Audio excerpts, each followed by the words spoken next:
free of cost, together with our Turkish friends who have come, Mahesh and your team. Really feel that we thank you, Anderson, for your friendship and support. Your Excellency, at this juncture, I would like to invite Her Excellency Ambassador Meg Whitman to make her remarks. Your Excellency, Ambassador has walked this journey with me to get this conference to where it is. You would think it's an American government conference. Thank you very much, Meg. Well, thank you very much, Your Excellency, President William Ruto, all protocols observed. And I'm delighted to be back in this beautiful corner of Kenya. In fact, I've been here multiple times. I only wish there was a Homabay airline so I could get frequent flyer miles. Thank you, Governor Gladys, for inviting me to this Homabay Investment Summit. I've been so impressed by your efforts to attract investment and deliver economic growth to your county. Your team has done an excellent job advancing your goals and positioning Homabay as a prime destination for increased trade and investment. And if success were judged on this conference alone, I believe you and your team are absolutely on the right track. It's amazing what you have put together. Round of applause for the government. Now, as many of you know, I am extremely bullish on Kenya's economic prospects, and I'm not the only one. Bloomberg, a world leader in business reporting, published a June 2023 article touting Kenya as the Singapore of Africa. Now, I have given a talk that I call Why Africa, Why Kenya throughout the country for most of the last year. We even took the speech on the road to the United States, visiting New York, Chicago, San Francisco, and Los Angeles. And I think many of you know that the key element of Why Africa, Why Kenya is if you are a company looking for supply chain diversification in a country that has 93% or more green energy, then Kenya is your destination. And everyone understands that and is responding to it very well. Instead of recapping Why Africa, Why Kenya, I'm going to add something called Why Africa, Why Kenya, Why Homabay. So you might be thinking, what is Why Homabay? Well, at the beginning of these remarks, I mentioned the great work that Gladys and her team have done to market Homabay for its endless potential. Her strategic focus to grow the Homabay economy is spot on. The governor knows that Homabay, just like Africa and just like Kenya, has its own unique set of advantages. And I want to underscore 4 of them. First is the potential for regional market access. I don't have to tell you that the location of Homabay is perfect to access the East African market of over 500 million customers. Education. The growth of any great economy often hinges on a great university, working with the private sector and the government and investors to get that flywheel going. And what you have here in Tom Mboya University, the government of Homabay, I think is a magical combination. Tourism. I don't have to say much about tourism as the landscape and natural beauty speaks for itself. In my view, Lake Victoria is largely untapped for its tourism potential. The country also has an amazing national park that could benefit from eco lodges, hiking trails, and all kinds of water activities. And finally, economic diversification and private sector growth. I want to draw your attention to some examples that I think illustrate the potential of Homabay. Gladys has outlined 3 priorities: agriculture and agribusiness, the health sector, and the blue economy. Let me just highlight 2. BT cotton. At its peak in the 1980s, Kenya produced 38,000 metric tons of cotton, annually supporting over 200,000 households and providing significant foreign exchange earnings. Currently, this has declined to just 2,000 metric tons. Global demand for cotton is growing exponentially, with the apparel industry spearhead the cotton renaissance here in Kenya. Those apparel companies need raw cotton to be milled and that to be ginned and then milled so that vertical integration can take place in Kenya. The number 1 reason apparel companies tell me they can't come is because you don't have cotton and you don't have your own fabric. I think Homabay is poised to make that happen. Second is the Cancer Research Center. Gladys's vision for the state-of-the-art cancer center will put Homabay on the map for advancing medical research, and the center will be a hub for all Western Kenya and countries sharing Lake Victoria. Paralleled, and you must build on that strength with a cancer center. And then finally is Victory Farms, aquaculture. Fish farming has been around for thousands of years, and the technologies and tools used today have not kept up with the times. However, since its inception in 2015, Victory Farms is innovating to change this dynamic, even using drones to manage water quality. Victory Farms has learned that pond color can infer future pond efficiency. So before there is some kind of a biological crash, Victory Farms is able to intervene and maintain top performance. With these advancements, I think the new name for aquaculture will be fish tech. And I think Homabay can be the fish tech capital of the entire world.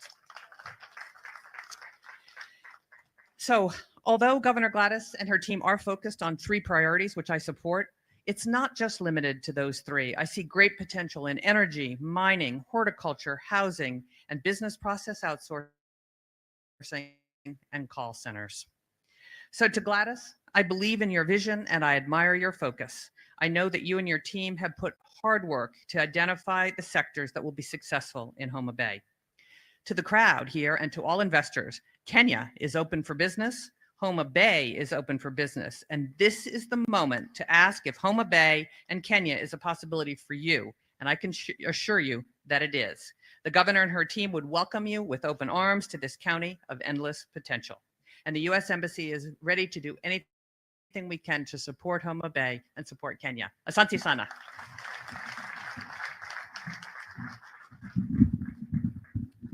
Thank you very much, Meg, for your support, not just in word, but in action. You have truly acted and supported us. Not just Homabay, you have supported us as governors. And I'm really thankful on behalf of all of us for your support and guidance. I remember when we first met you as women governors, you told us, don't tell us many things. You know, we came with everything in the world we could think of. You said, just tell us about 3 key things. And that's a lesson I learned. Focus.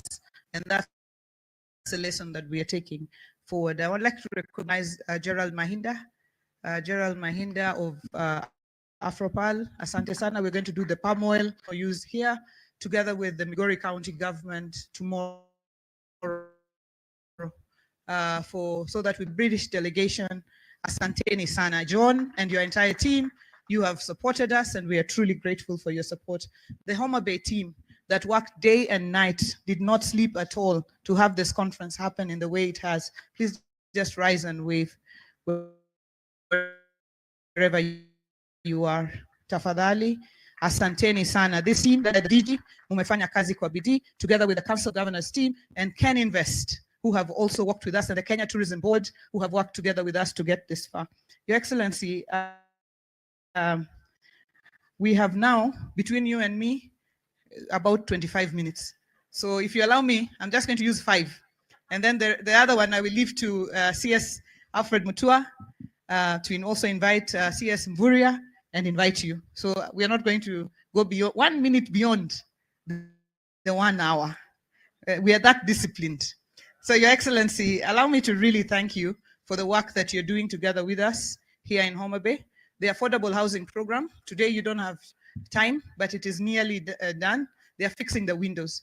Interestingly, the windows, to weld the windows and doors, the contract was given to a joint team of welders from Homabay County in totality, or you, Mbita, everywhere. They came together and they saw a contract of 11 million for the first time in their lives. They are looking for money, so I'll be talking to Paul and Nasim and the others to advance them some credit so that they can do the windows, finish the windows. And this is what, you know, putting money really in the pockets of the people is about.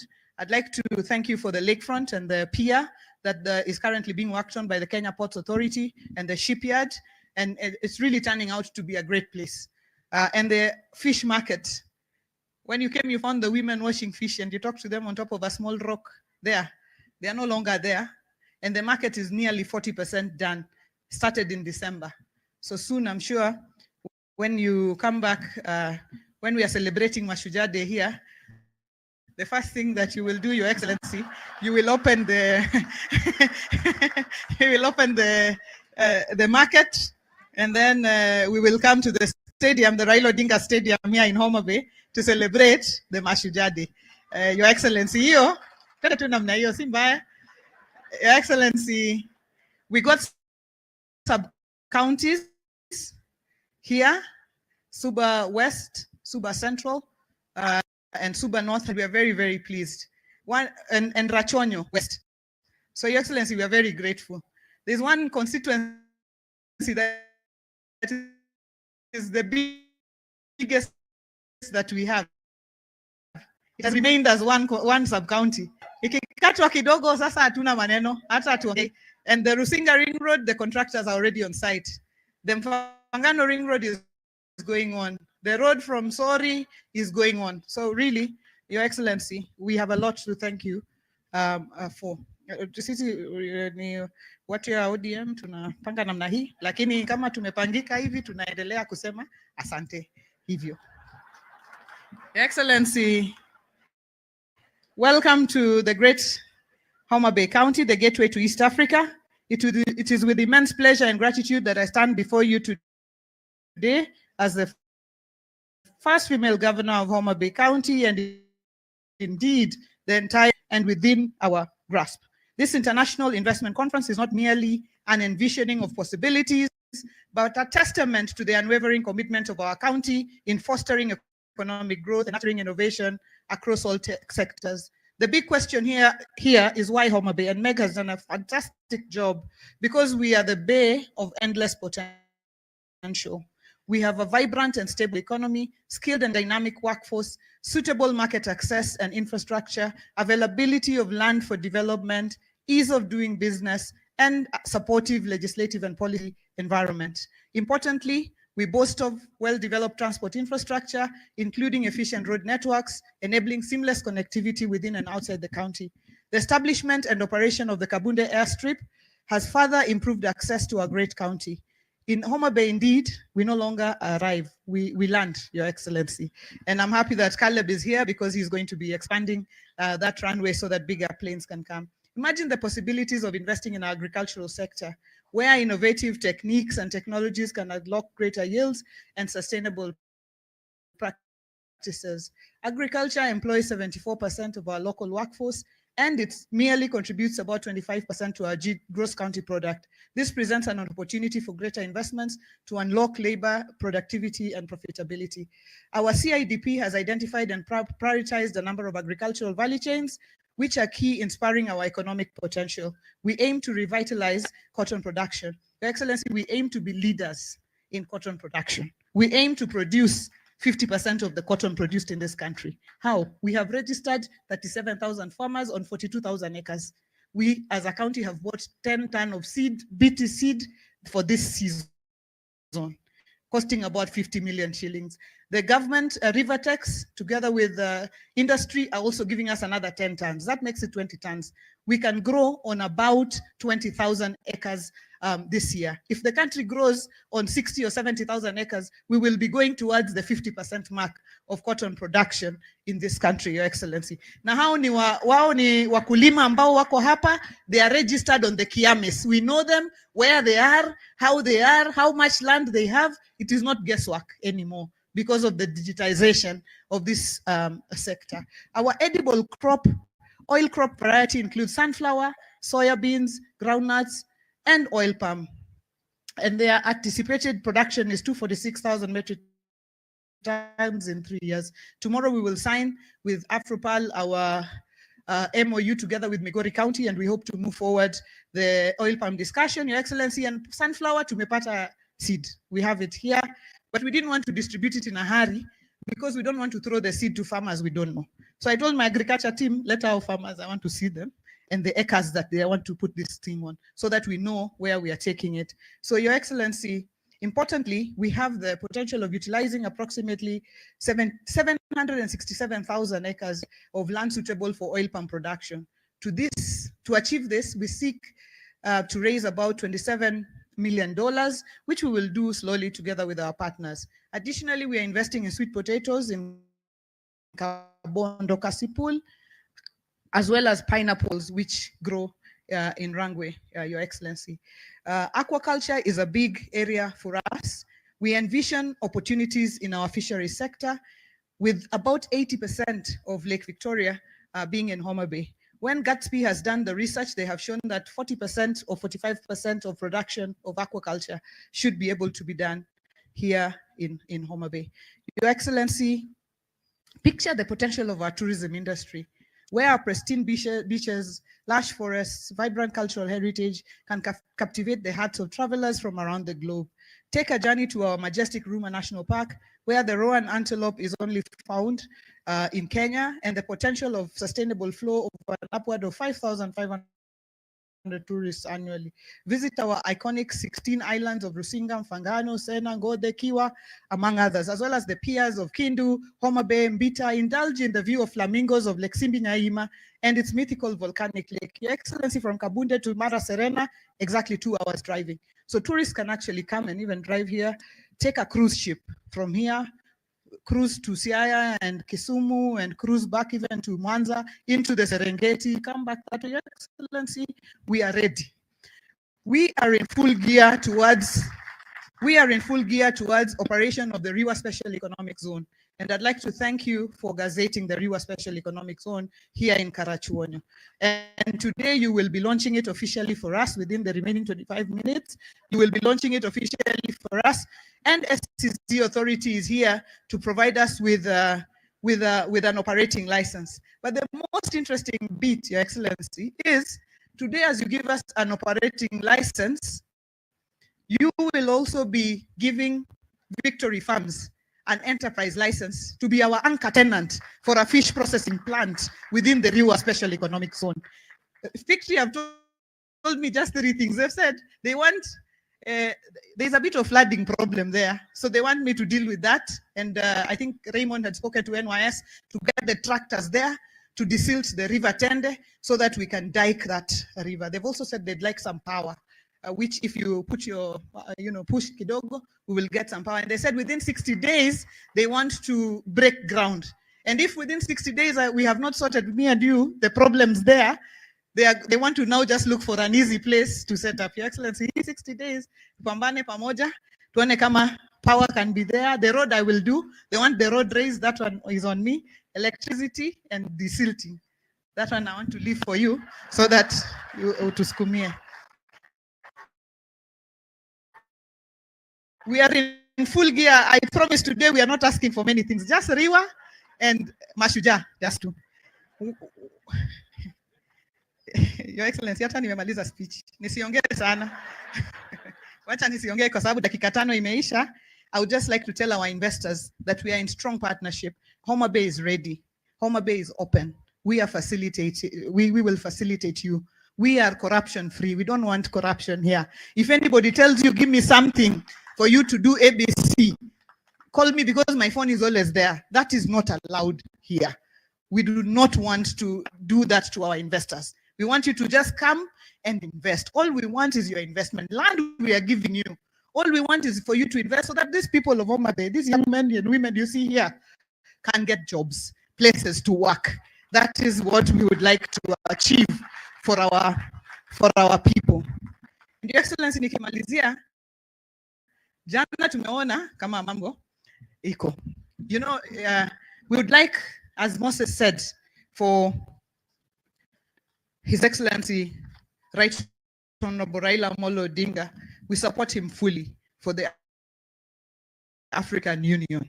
And we thank you for your support and for pushing that for us. Asante sana, tunataka kusonga na hiyo mbele na tunashikana tu. Sisi vile nimekuambia kila siku, mzee tuko nyuma yake tu fully like this. We look at him like this, where he's pointing we go, Your Excellency. So hiyo ukimsaidia hiyo, we are very very grateful. Tunashukuru sana. So mimi yeah, hatuna shida. Yeah, Your Excellency, we thank you. 20 minutes are left, and I'd like to invite CS Alfred Mutua to take over from here and invite CS Mburia, who will in turn invite His Excellency, who will be running back to the airport as soon as he gives his remarks. Asanteni sana na Mungu awabariki. Makofi kwa wageni wetu wote. Asanteni sana. God bless you.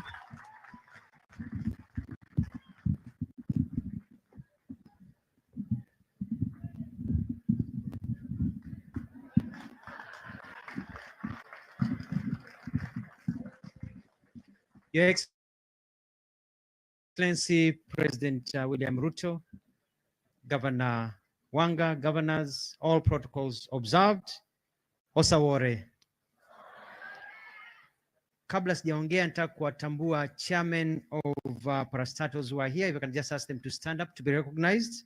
We've got a chairman of Rivertex, Dr. Langat, just stand where you are. Dr. Chanzu of National Housing Corporation, chairman of Italy, Daudi, chairman of Lake Victoria, Chairman Kositani was recognized, and all the other chairman of parastatals, karibuni sana. Your Excellency, I woke up this morning and looked out of my window and I saw the sun rising and shining over Lake Victoria, and what a sight to behold. This is a beautiful county, an amazing county. I want to start by congratulating Mheshimiwa Wanga. This is great. As a two-term governor, you're on the right track. You're on the right track. And I want to tell the people of Homabay and also to yourself, ya kwamba mbele ber. Your Excellency, this region is ripe for tourism, and it will be part of what we are calling our Western Tourism Circuit. I want to speak a little bit about tourism.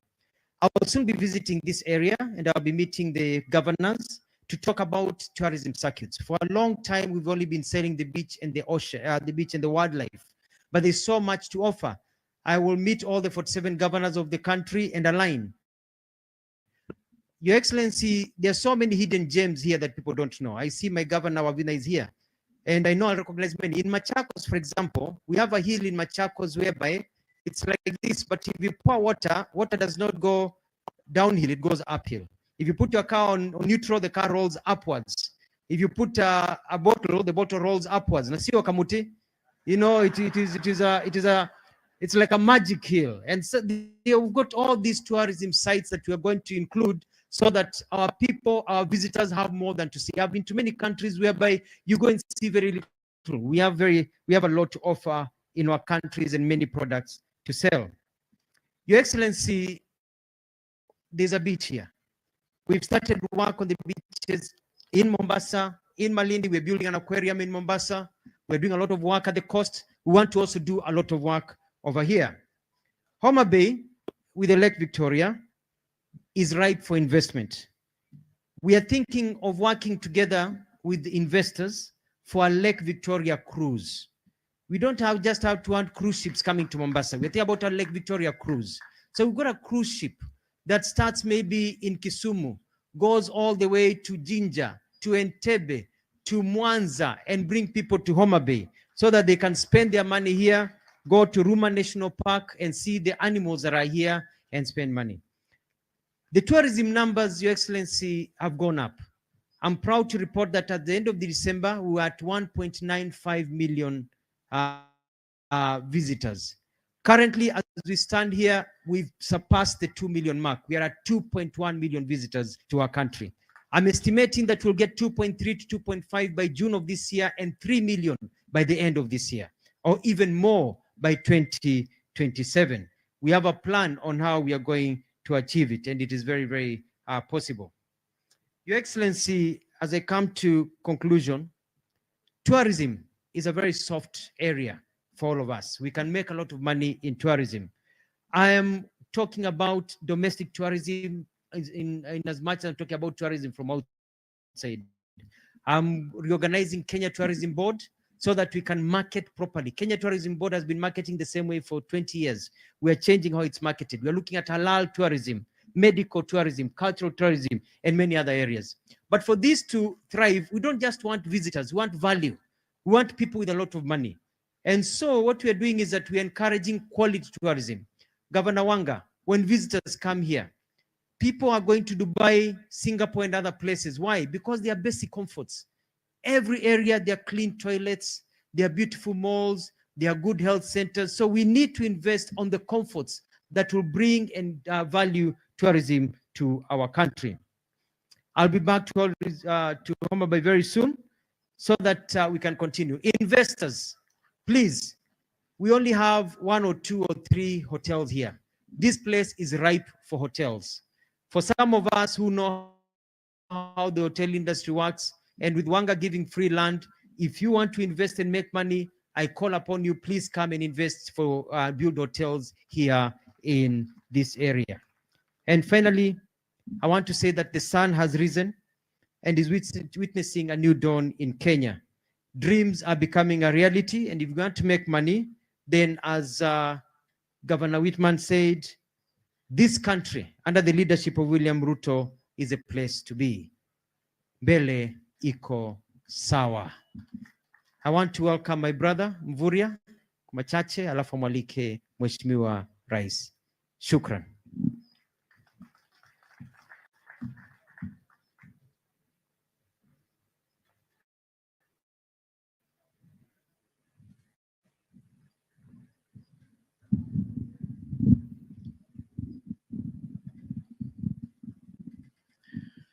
Your Excellency, the President of the Republic of Kenya, Dr. William Samoei Ruto, Her Excellency Gladys Wanga, and all the governors here present, members of Parliament, our key partners and investors, ladies and gentlemen, Osaore Uru. Osaore Uru. Erokamano. Your Excellency, I will be very brief, but before I say 1 or 2 things, I want to recognize the presence of our government spokesman, Honorable Mwaura, is also in the midst. Your Excellency, I want first of all to congratulate the Governor of Homabay for putting in a great investment conference, which is really inspiring and also showing that devolution is the way to go. Your Excellency, I know you are pressed with the time, but I want to also appreciate your commitment to foster the relations between the 2 levels of government. And I want to assure you that in the cabinet, on behalf of my colleagues and all the PSS, we will endeavor to support you to make sure that we continuously grow the partnership between counties and the national government. Your Excellency, more particularly Homabay County, is a very potential county in terms of blue economy and maritime affairs. And just to give a synopsis, you know, 86,000 metric tons of fish in the last 1 year, 58% came from Homabay County. And because, Your Excellency, I will have an opportunity to come back, I only want to assure you that the directions you gave to make sure that we do infrastructure in the Indian Ocean and Lake Victoria, we are on course. We have mobilized all our partners to ensure that we make that a reality. And therefore, Your Excellency, on matters maritime, you had directed the shipyard and the ministry to work together. And I'm sure when you went to see the exhibition, you already saw that something is happening. So, Your Excellency, I only want to assure you that the decision to make blue economy a standalone, we will work together with everybody to make sure that we inspire the potential of blue economy in our country, and will involve all the 47 counties. So, Your Excellency, without much ado, I wish to ask everybody to rise so that we can welcome His Excellency to make his remarks. Karibu sana, Your Excellency.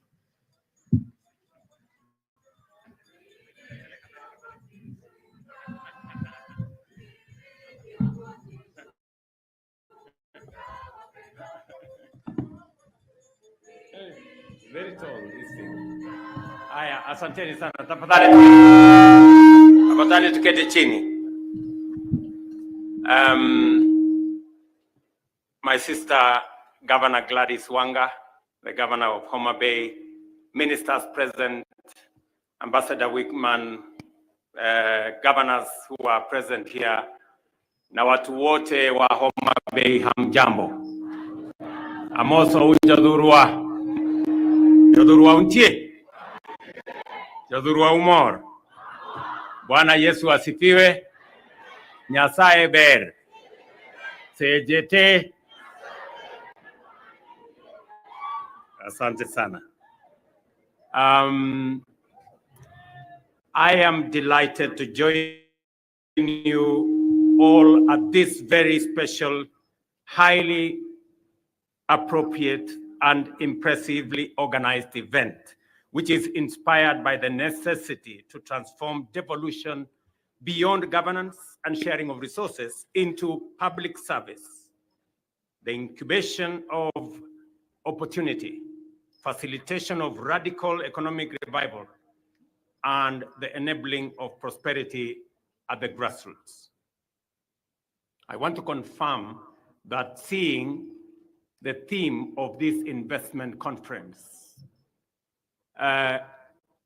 unlocking the bay of endless potential, that we will not only be talking about endless potential, we will move potential to opportunity, and we will move opportunity to investment.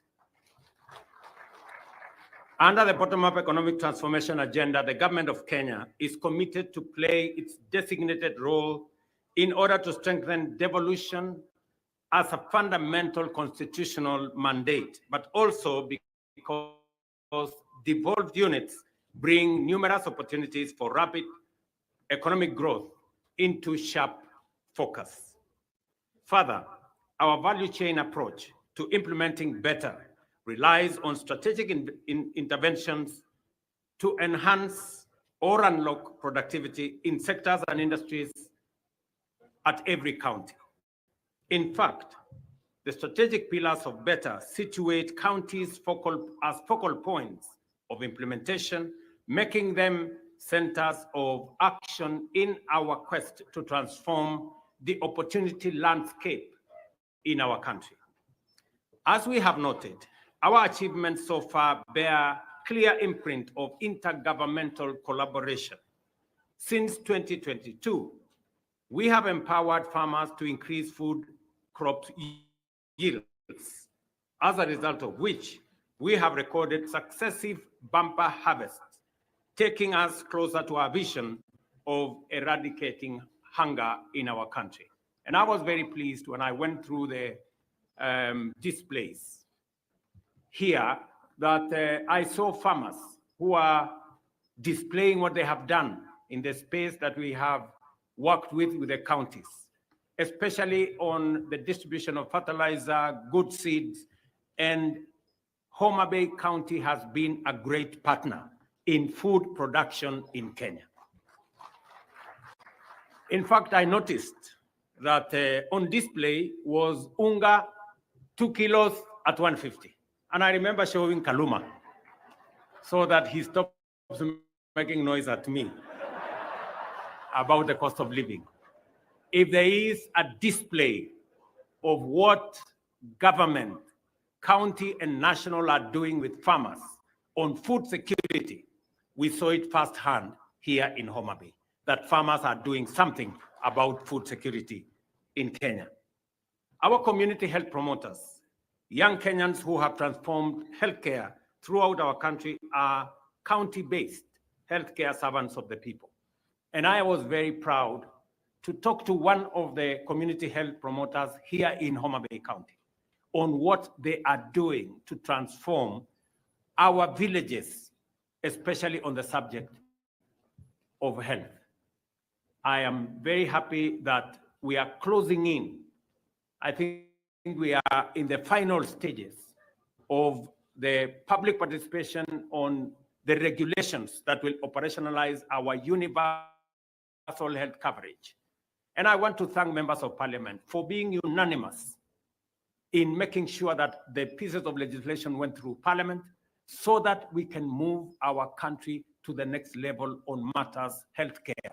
And no citizen should sell their property anymore to pay for hospital bills. That we will have a framework that will ensure that every citizen can access health at every level and without having to belabor how to pay for it. Similarly, our affordable housing agenda has received a decisive impetus by the entry of county governments into partnership and collaboration.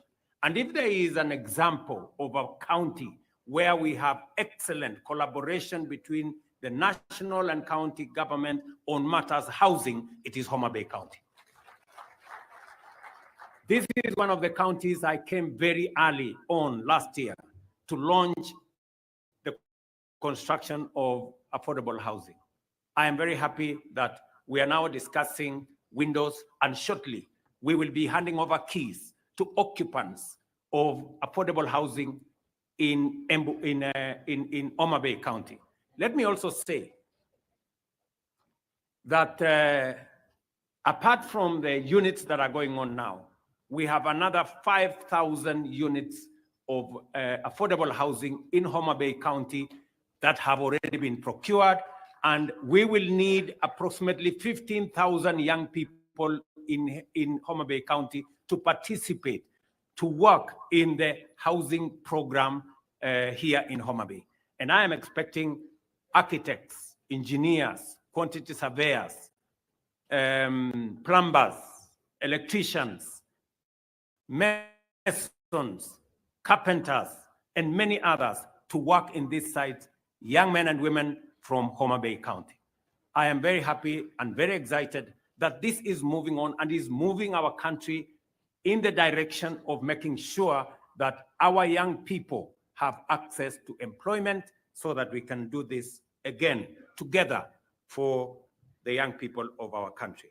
The digital economy agenda, likewise, has made the counties, sub-counties, and now wards the arena of innovation, job creation, and potential business processing outsourcing by virtue of the last mile fiber connectivity and the development of ICT hubs.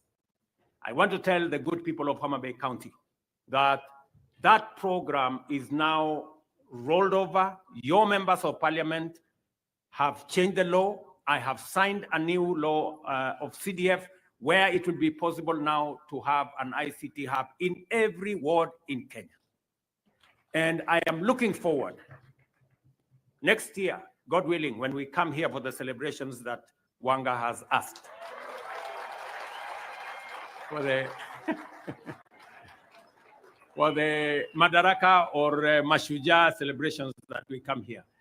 I will be coming here to see the ICT hubs that will have been built by our members of parliament. And I want to confirm to the people of Homabay County, as I do for every other ward in the Republic of Kenya, that as the members of parliament build the ICT wards, we are going to deploy internet, we are going to have gadgets, we are going to have computers, and we are going to have teachers to teach these young people, because it is our plan to make sure that we have at least 500,000 young people working on our digital jobs platform by the end of next year. Nyinyi mnanielewa watu wa Homabay?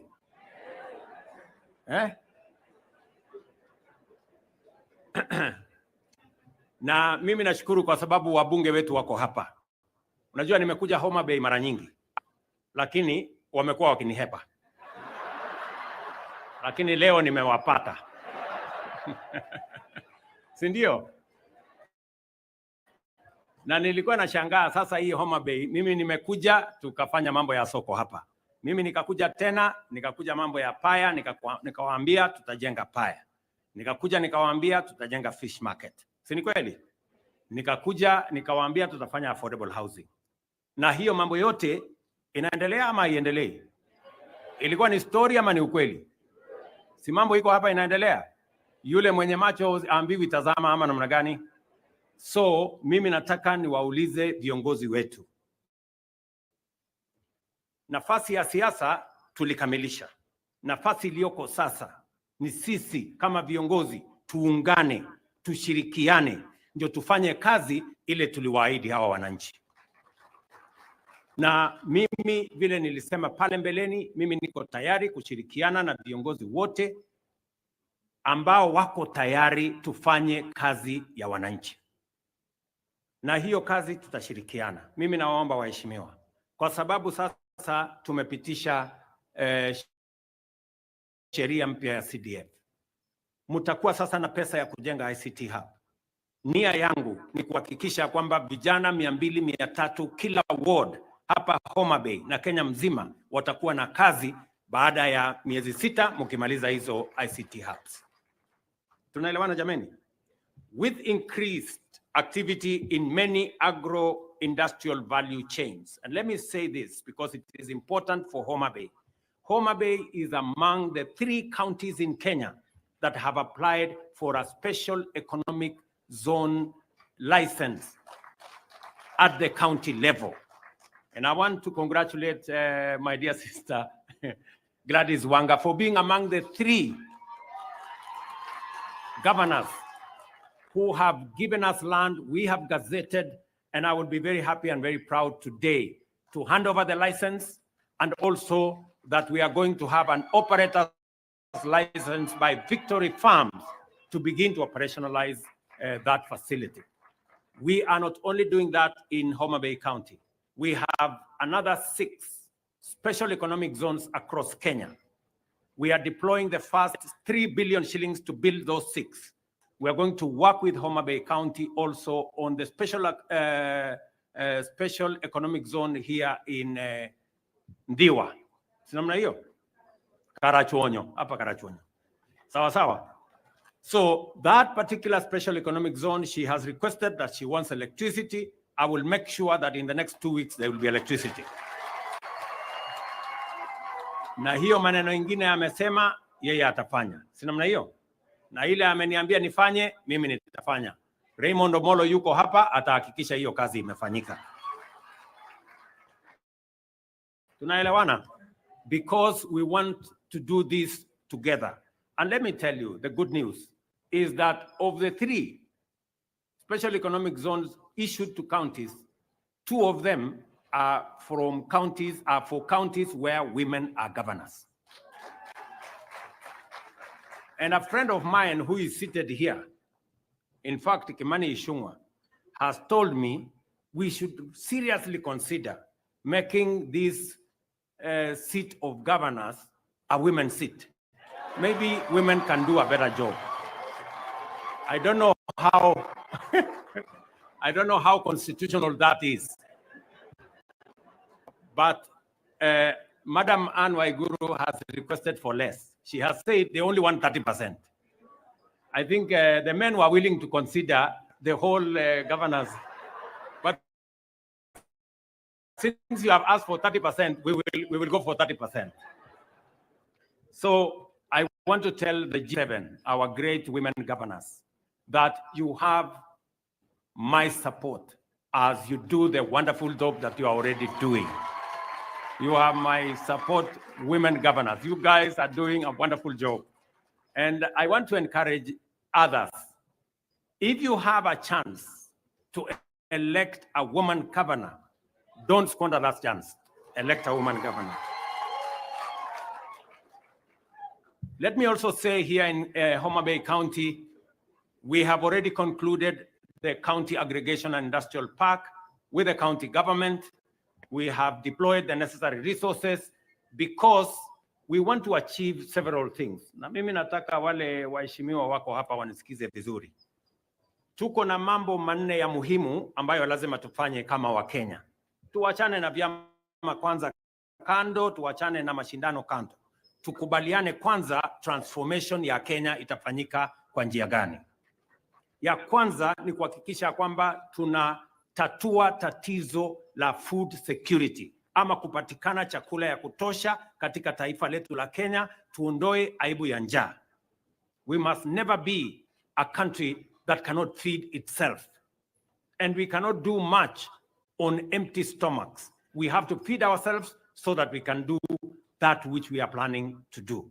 And that is why it is important that we work together to make sure that we produce enough food. And we must work with our farmers. And the plan that we have already deployed has shown results.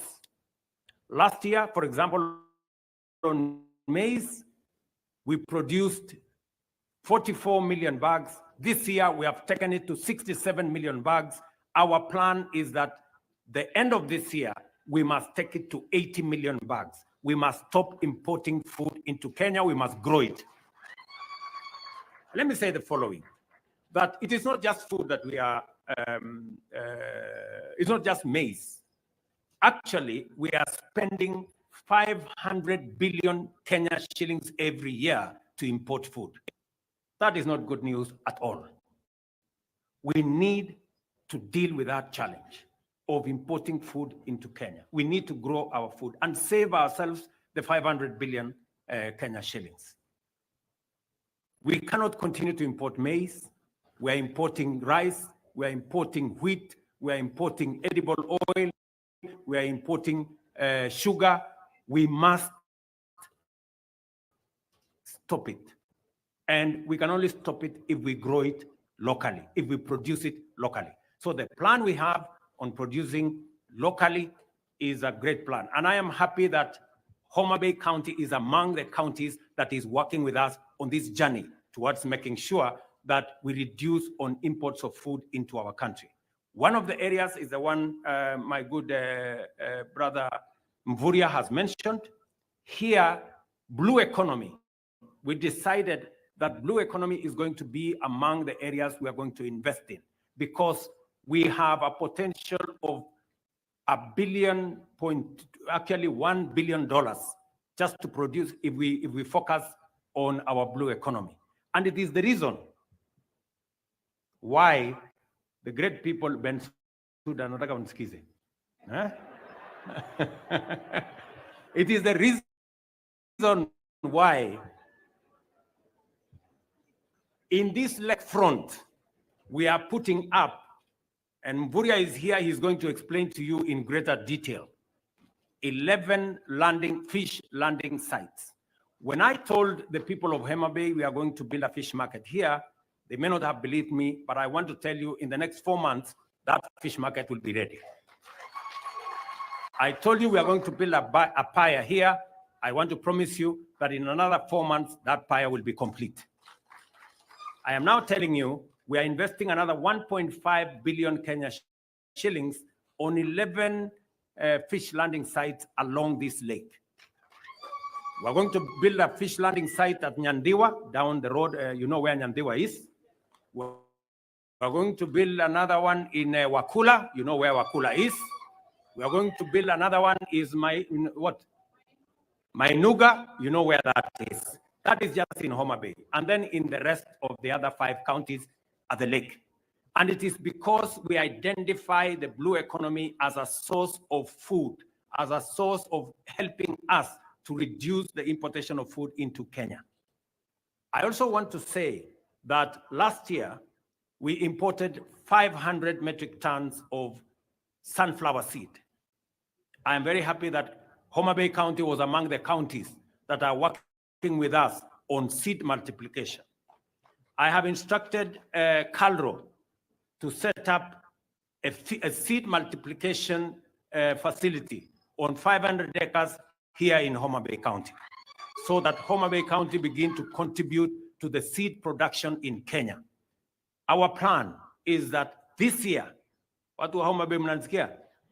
this year, we want to put 200,000 acres under sunflower this year, and we want Homabay to be front and center as we go in that direction. I am very happy that an MOU is going to be signed tomorrow between the counties of Homabay and Migori on matters palm oil. Again, in that space, that is the trajectory we are looking at, because we are spending $1 billion, almost 140 billion shillings importing edible oil in Kenya. I want to promise you that our plan is that in 5 years, we will not be importing edible oil to Kenya. We will be producing it here, from palm oil to canola, to soya, to sunflower. We have a comprehensive plan, and the secretariat in my office is working with counties to make sure that this is achieved. And my staff from that secretariat, I'm sure they are in this forum. Kuna watu wa kutoka pets from here? Yes, they are here, and they are going to have a conversation with the county, because we have been working with them to make sure that every county participates, especially those counties that have the kind of potential we are looking at. I want to commend Homabay County for emerging as a determined first mover in many of these partnerships.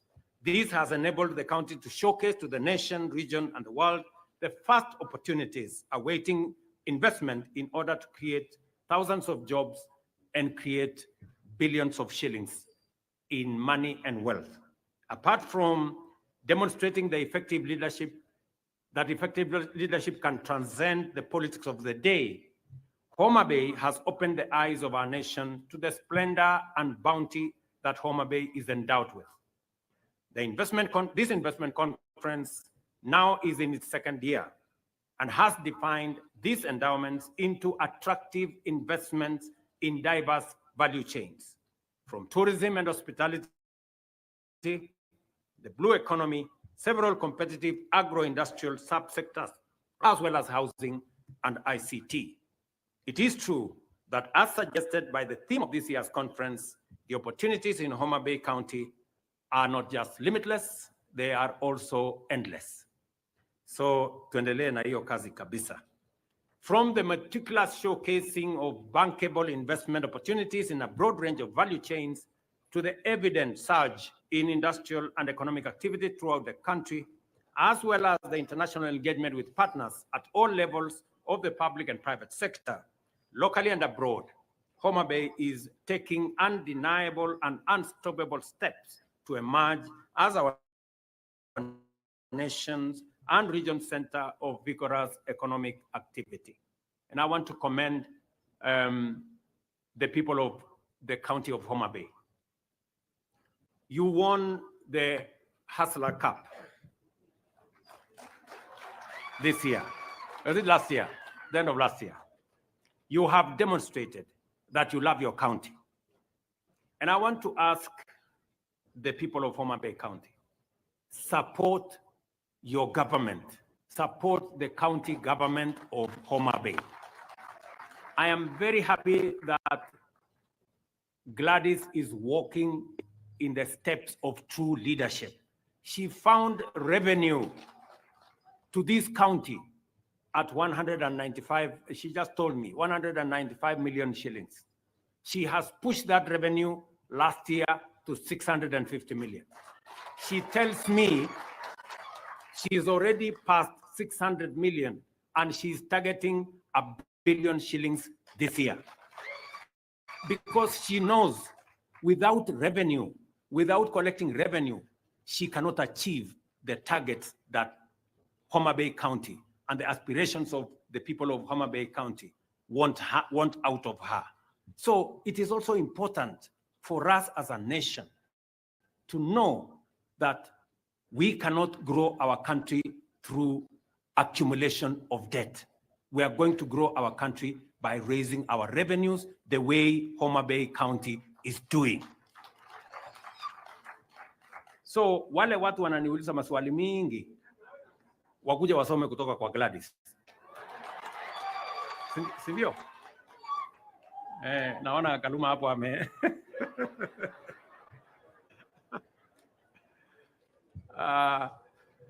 I commend the county government of Homabay under the leadership of Governor Wanga and her team for the good work that is being done and for successfully hosting this conference. I am particularly encouraged by your proactive attitude to opportunities for development, and I urge you to keep up the leadership, teamwork, and drive in order to deliver for the people of Homabay, because when Homabay wins, Kenya wins. I encourage all investors to move with confidence and engage with the opportunities presented by the county in this conference. The national government stands ready to do its part in facilitating investment at the counties and in leveraging the existing partnership with Homabay to provide investors with the best chance to create jobs, create wealth, and expand their enterprises. I am very confident that the more we do this together, the better our country will be. We must all understand, the people of Homabay must understand that each and every person has a contribution to make for Homabay to be a great county.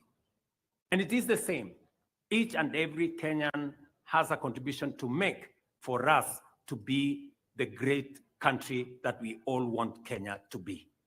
And therefore, it takes commitment, it takes sacrifice, it takes hard work, it takes working together, collaboration, unity, and pulling together for us to take our country to the next level. I want to tell Kenya from Homabay that we have a great country. It is our duty, it is our responsibility to make it greater. And each and every one of us has a contribution to make. I want to ask leaders, those of us who have the privilege to be leaders in Kenya. We are not necessarily the best. It's just that we have an opportunity. Let us work together. Let us build the spirit of unity together. Let us forge what will make this country a better country for all of us. As we discuss the opportunities in Homabay, we will be discussing the opportunities in all the other 47 counties, and they are immense. It is for us to work towards building an environment that will give investors the confidence to invest in our country so that, as I said, we can transform the potential that we have into opportunity and move the opportunities into investments that will then unlock the job opportunities, unlock the wealth creation, and take our country to the next level. So, friends, let me say I am truly delighted to be here. I am sorry I would have come earlier. I tried to excuse myself from coming to Homabay this time, but it was not possible. You know how difficult it is to say no to Gladys. And so she made sure that she called everybody around me and I didn't have peace. So I just had to come. So because I have another engagement, I will not be in a position to take long and to be here. But I want to say that to the people of Homabay, we will work with you. We will work with the county government of Homabay as we work with the others to make sure that our country is greater. When I came for the campaigns, I slept here. I am probably the only presidential candidate in independent Kenya who does not come from this region, who came and campaigned and slept in Homabay. And there are things I told you guys, and you thought it was a joke. Now you can see it is not a joke. Sindio? Niliwaambia tutapanga maneno kabisa na hakuna mtu atakuwa loser kwa hii kitu. Tutapanga ndio kila mtu apate kasehemu kidogo ndio tuende mbele. Sindio? Si nilisema pale kwa soko. Mungu niamini siku hiyo, lakini sasa maneno yanaendelea namna hiyo. So na tunaomba Mungu ikae namna hiyo. Because I remember very well, I told you that time that we want to unify the country. We want to work together towards the unity of Kenya. And that is important to all of us, you know, and there is space for all of us in Kenya. You do not win by making others lose. We want a win-win outcome for all of us. We all want to be winners because those in the opposition must mean well for Kenya. Those in government must mean well for Kenya. but there are no citizens who are in the opposition or Kenyans who are in the other side. It is only these leaders who have a job to do something in parliament, but all Kenyans are on the same side. We belong to one nation and we have one goal to make Kenya a great country that we can bequeath to our children who will come after us. So watu wa Homabay, asanteni sana. Mimi nimefurahi kufika hapa. Mutanisamehe sitakuwa na nyinyi muda mrefu, lakini vile tumekubaliana tutakuja hapa mwaka ujao kwa mambo ya mashujaa, alafu hiyo mambo ingine tutasema wakati huo. So asanteni sana. Mungu awabariki. Tunawapenda sana na tutarudi wakati huo mwingine. Thank you very much and God bless you. Tumpongeze Rais tafadhali. And the other manenos we will talk in another forum. I think we can do. Your Excellency, the President, welcome to now officially open the Riwa Special Economic Zone. And you'll allow me to count you down by 5, 4, 3, 2, 1. Then you shall press the buzzer.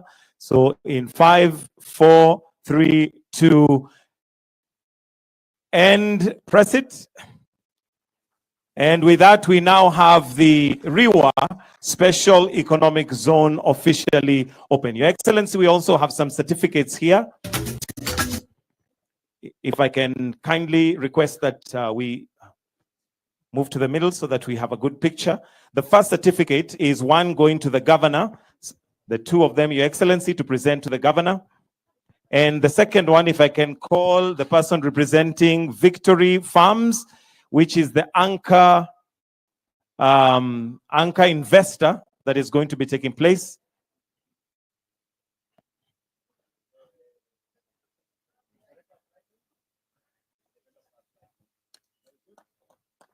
And we also have one, Your Excellency, for Victory Farms, which is the anchor investor that is going to be investing in that place.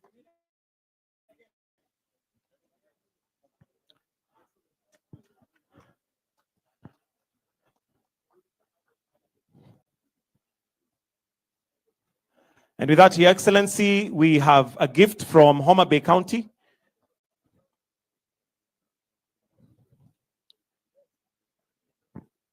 All right, it's not present, so I think we'll skip that. Your Excellency, we've come to the end of this session, and we'll allow you to leave at your own pleasure.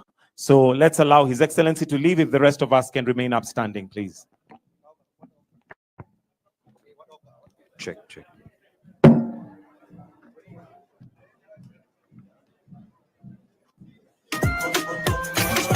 Homabay, yes. Simon on the beat.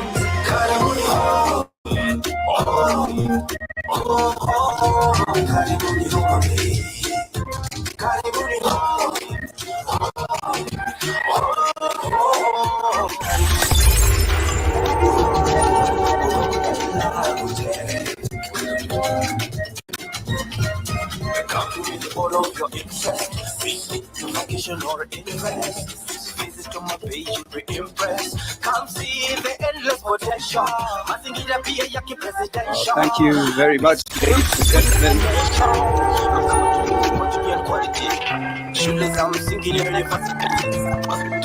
Just a quick reminder, ladies and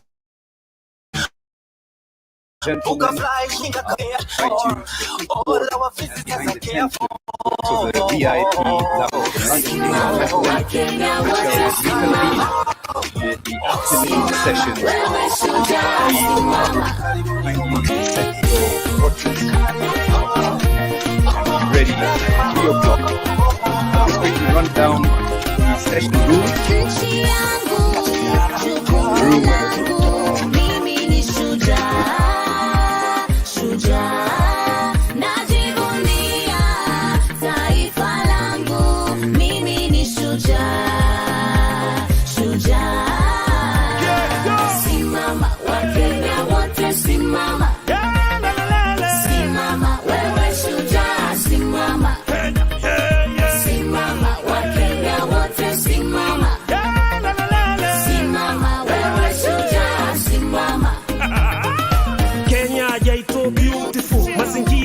amateka alafu abakenya n'abantu wonderful, proud to be Kenyan, I'm grateful. Omo na bujinguru chaito, chinguru chaito, to sigeta basani bense yaito, omo rembo ito.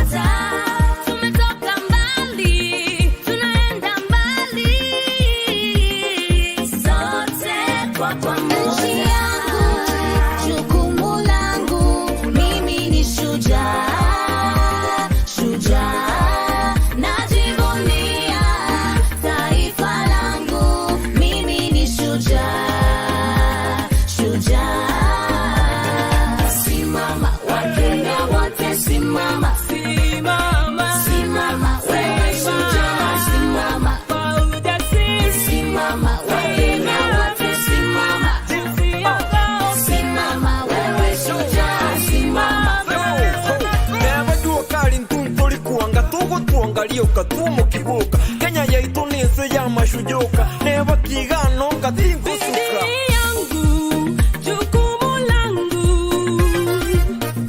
naijenga inchi yangu. Hatuchagui kazi, kazi ni kazi. Boda boda, vijana mitaani. Kenya yetu molembe Nobo mono wachani talikende Nande tiganya saya atolende atokitera tuagatebo tambe. Nchi yangu, jukumu langu, mimi ni shujaa, shujaa, najivunia taifa langu, mimi ni shujaa, shujaa. Simama Wakenya wote, simama, simama wewe shujaa, simama, simama, simama Wakenya wote, simama, simama wewe shujaa, simama, simama. Ukabila ni mbaya ndo maana na upinga, shujaa namba moja, nchi yangu nailinda. Tunapenda amani, upendo na haki, tumetoka kwa giza twaishi kwa mwanga. Wana muziki ni shujaa, walimu wote ni shujaa, madaktari ni shujaa, na wachimba migodi ni shujaa, wavuvi nao ni shujaa, wanariadha ni shujaa, wachezaji wote ni shujaa. Bang bang bang bang